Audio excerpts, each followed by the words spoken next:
जंतर मंतर के इस प्रांगण में ईवीएम का विरोध करने के लिए इकट्ठे हुए हैं।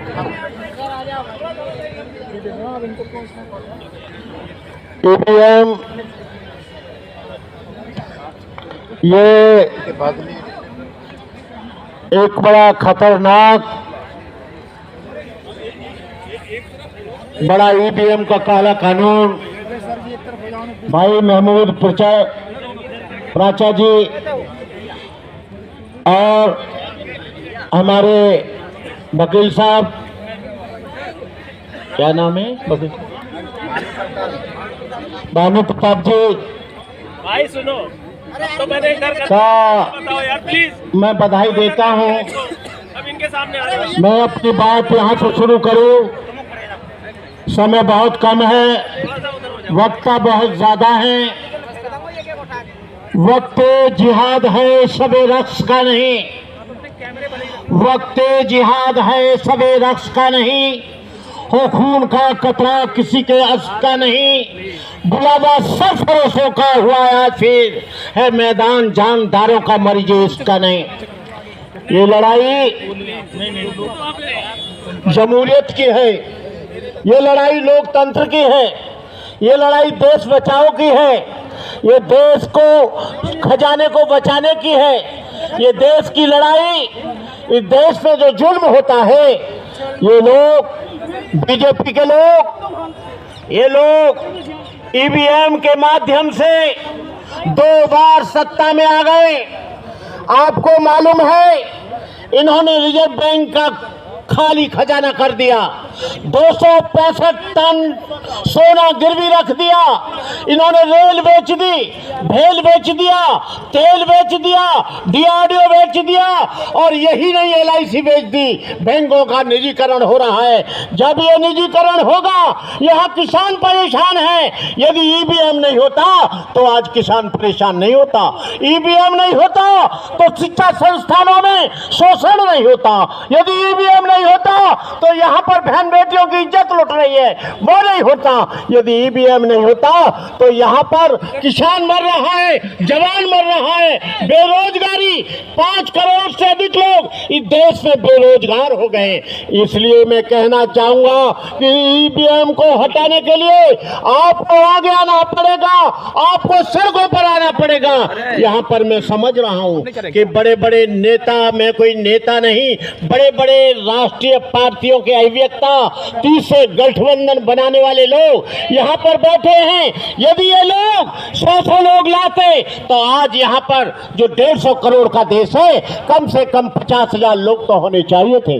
लेकिन इसमें गलती इनकी नहीं है, इसमें गलती हमारी है। मैं कोई यहाँ पर नेता बनने के लिए नहीं आया, मैं कोई यहाँ भाषण देने के लिए नहीं आया, मैं यहाँ पर कोई इलेक्शन लड़ने के लिए नहीं आया। लेकिन मैं इस बात का जरूर विरोध करूंगा, जो जापान ने ईवीएम बनाया, जापान में बंद हो गया, जर्मन ने बंद कर दिया, फ्रांस ने बंद कर दिया, तमाम देश के लोगों ने, अमेरिका ने बंद कर दिया, कनाडा ने बंद कर दिया।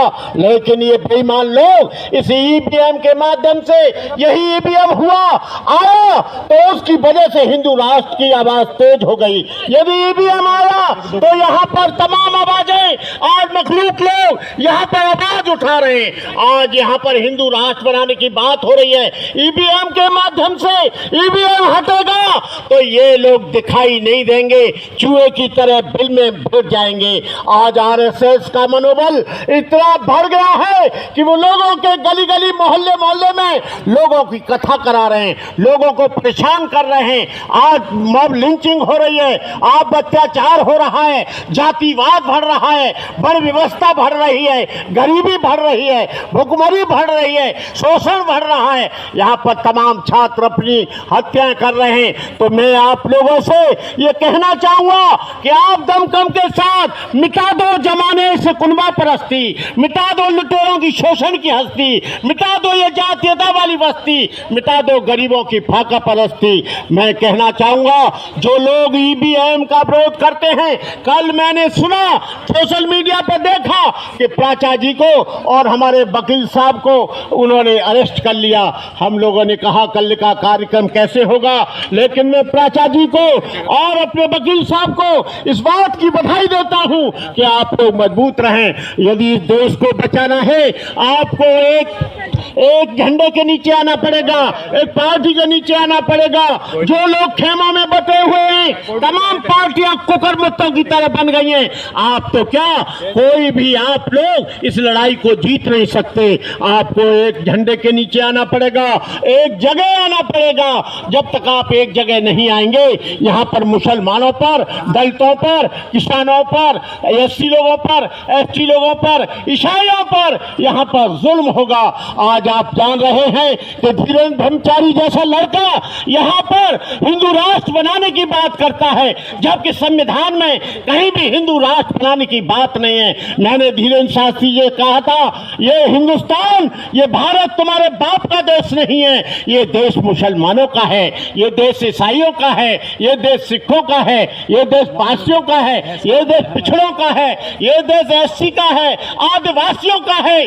85% लोग चुप बैठे हैं। आप लोगों को सड़कों पर आना पड़ेगा, इसके लिए कुर्बानी देनी पड़ेगी। नहीं तो आप लोग 2024 में यदि बीजेपी आती है तो यहाँ पर पूरी धरती लाल मिलेगी। तुम ये मत सोचना कि तुम ईवीएम के माध्यम से यहाँ पर इस देश को गुमराह कर रहे हो। तुमने खजाना खाली कर दिया बेईमान लोगों, तुमने रेल बेच दिया, तेल बेच दिया, तुमने राष्ट्र की तमाम चीजों को बेच दिया। अब कह रहे हो कि हम लोग ईवीएम से कराएंगे।